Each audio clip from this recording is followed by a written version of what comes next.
Today, I will recount a story that seems fictional but is unfortunately true. A 14-year-old boy, armed with an AR-15 rifle, shot an innocent woman after a minor collision. The motive? Unknown. Chilling question, can I shoot him? An accomplice replies, do it. This is the story of Pamela Cabriales and a tragedy that shook Colorado. Stay with me until the end, because that's the case with the really disturbing repercussions. It's January 20th, 2024. We're in Denver, Colorado. Pamela Cabriales, 32, was driving her car when a light collision occurred. Nothing serious, something that happens every day on the streets. But this time it will not only be a nuisance. For the insurance, it will be a real death sentence. In the other car, there are two people, Nissan Johnson, the driver, and Remy Cordova, a 14-year-old boy, but not just any teenager. Remy is already known to the police, is affiliated with a local gang, and has a deadly weapon with him that evening, an AR-15 assault rifle. When the accident happens, Remy turns to Nissan and asks him, can I shoot him? Nissan's response is disturbing. Do what you have to do. And that's when all hell breaks loose. Pamela is still in her car.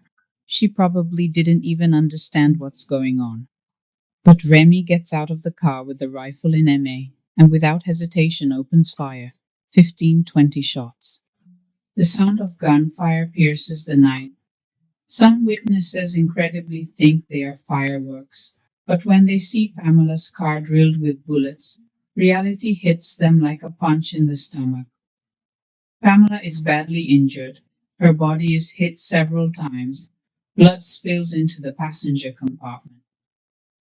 His last thoughts are perhaps for his 6-year-old son, who will now grow up without a mother.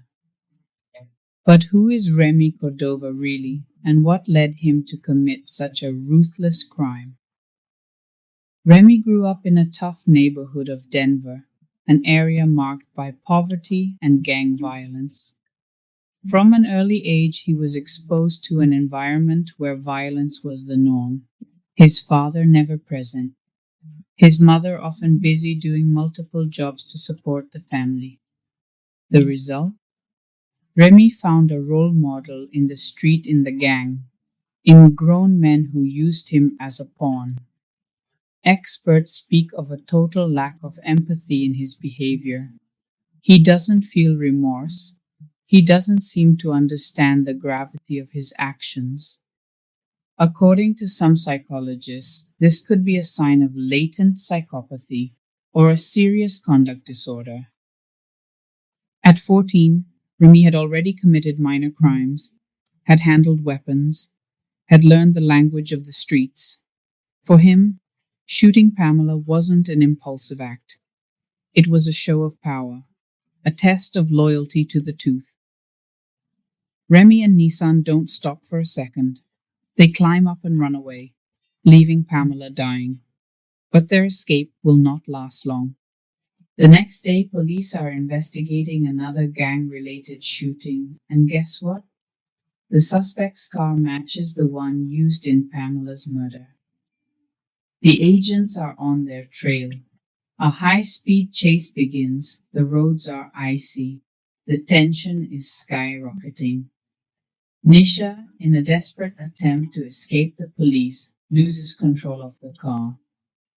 The vehicle skids and crashes, and at that point, the escape is over. After the accident, Nissan tries to hide in a shed, but the officers quickly find him. Inside that shed, they also find something very interesting. Shell casings compatible with those fired at the crime scene is the definitive proof. Remy was arrested shortly after. During the interrogation, he will say almost nothing to the officers. The only time he gets emotional is when he apologizes to his mother, not to Pamela's family, not for the horror he caused only to his mother. Nissan Johnson will also face serious allegations But the real concern is why. Why would a young 14-year-old boy possess an assault weapon? Why did he commit such a cold-blooded act? This was a meaningless act of violence, a murder that potentially could have been avoided. Pamela Cabriales, only 32 years old, was a dedicated professional, a loving mother with a bright future ahead. Now everything has been obliterated by anger, carelessness, ruthlessness, and pathology. Cases like this prompt us to reflect deeply. How does so much violence emerge? How can we halt this cycle of pointless murders?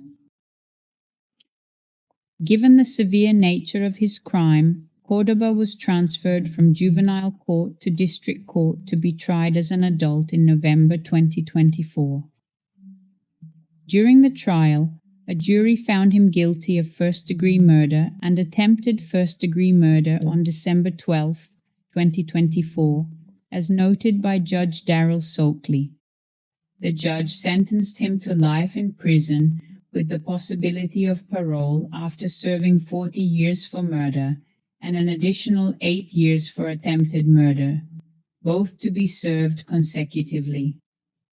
Co-defendant Nissan Johnson was tried separately in March 2023, and the jury found him guilty on 2 counts of second-degree murder and attempted manslaughter, attempted jumping, and other crimes.